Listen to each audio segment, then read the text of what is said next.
Friends എല്ലാവർക്കും ഓരോട്ടെക്കിൻ്റെ പുതിയൊരു വീഡിയോയിലേക്ക് സ്വാഗതം. അപ്പോൾ മൈക്ക് കണക്ട് ചെയ്തിട്ടില്ല, മൈക്ക് ചെറിയൊരു പണി കൂടെ ഉണ്ടാക്കി, അതുകൊണ്ട് ഇപ്പോൾ ഫോണിലെ മൈക്കിലാണ് റെക്കോർഡ് ചെയ്യുന്നത്, അതുകൊണ്ട് കേൾക്കാൻ പറ്റുമെന്ന് അറിയത്തില്ല.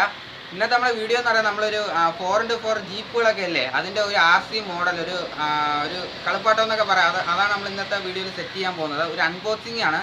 അപ്പോൾ ഇതിൻ്റെ പാർട്ട് 2 കാണും. കാര്യം എന്ന് വെച്ച് കഴിഞ്ഞാൽ നമ്മൾ 3 ദിവസമാണ് അൺബോക്സ് ചെയ്യാനായിട്ടുള്ള വകുപ്പ് നമുക്ക് വന്നിട്ടുണ്ട്. പിന്നത്തെ വീഡിയോ അതാണ്. അപ്പോൾ പറഞ്ഞിട്ടില്ല, നമുക്ക് നേരെ വീഡിയോയിലോട്ട് പോകാം.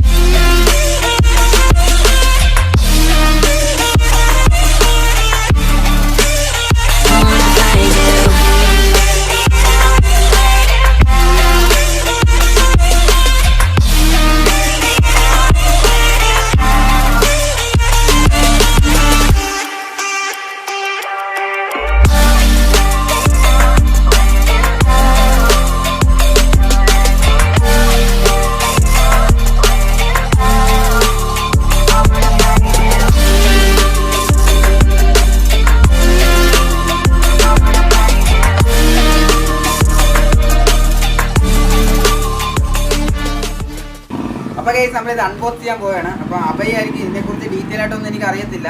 സാധാരണ ടോയിനെ വെച്ച് നോക്കുമ്പോഴത്തേക്ക് ഒരുപാട് കൂടുതൽ സ്പെക്കുള്ള സംഭവങ്ങളാണ് ഇതൊക്കെ. അപ്പോൾ ഇതിൻ്റെ കൂടുതൽ ഡീറ്റെയിൽസ് അഭയ് തന്നെ പറഞ്ഞുതരും. അവൻ തന്നെ അൺബോക്സ് ചെയ്യാൻ പോവുകയാണ്. അപ്പോൾ ഞാൻ എല്ലാം വിട്ടുകൊടുത്തേക്കാണ്. ഇനിയിപ്പോൾ അവനായിരിക്കും എല്ലാ കാര്യങ്ങളും ചെയ്യുന്നത്. അപ്പോൾ നമുക്ക് അൺബോക്സിങ്ങിലേക്ക് പോവാം. അളിയോ പൊട്ടിച്ചോ. അപ്പോൾ ഇതാണ് നമ്മളെ RC 4x4 കാർ എന്ന് പറയുന്നത്.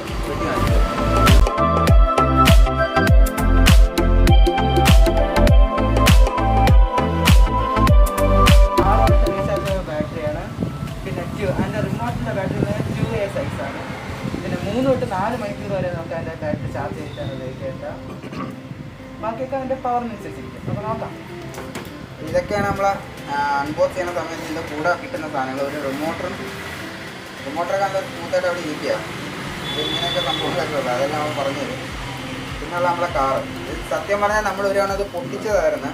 ഇത് പൊട്ടിക്കാതിരുന്ന സമയത്ത് നമ്മൾ ഇവിടെ നിന്നൊക്കെ ചെറിയ കെട്ടൊക്കെ ഒന്ന് ടൈറ്റ് ചെയ്താണ് വെച്ചിരിക്കുന്നത്. ഇത് കുടിക്കാലൊന്നും ഇളകി പോകത്തില്ല. ഇതൊക്കെ നമ്മൾ പൊട്ടിച്ച് ഒന്നും കൂടെ സെറ്റ് ചെയ്ത് വെച്ചേക്കെ. സംഭവം വരുമ്പോൾ ഇങ്ങനെയൊക്കെ ആയിരിക്കും വരുന്നത്. ഇതാണ് നമ്മളെ കാറ്. AA സൈസ് 2 ബാറ്ററിയാണ് നമുക്ക് അതിൻ്റെ റിമോട്ടിൽ വേണ്ടത്. പിന്നെ കാറിൻ്റെ ബാറ്ററി എന്ന് വെച്ചാൽ 6 വോൾട്ട് റീചാർജബിൾ ബാറ്ററിയാണ്. 3 to 4 മണിക്കൂറാണ് അതിൻ്റെ ചാർജിങ് ടൈം. 1.5 മണിക്കൂറോളം നമുക്ക് അതിൻ്റെ പവർ കൺസ്യൂം ചെയ്യാൻ പറ്റും. അപ്പോൾ നമുക്ക് ഇതിൻ്റെ സ്പെക്സിലേക്ക് കിടക്കാം. ഫസ്റ്റ് ഓഫ് ഓൾ തന്നെ എടുത്തു പറയേണ്ട കാര്യമെന്ന് വെച്ചാൽ ഇത് 4x4 ആണ്. 4 വീലും ഒരേ സമയം നമുക്ക് റൊട്ടേറ്റ് ചെയ്യാം.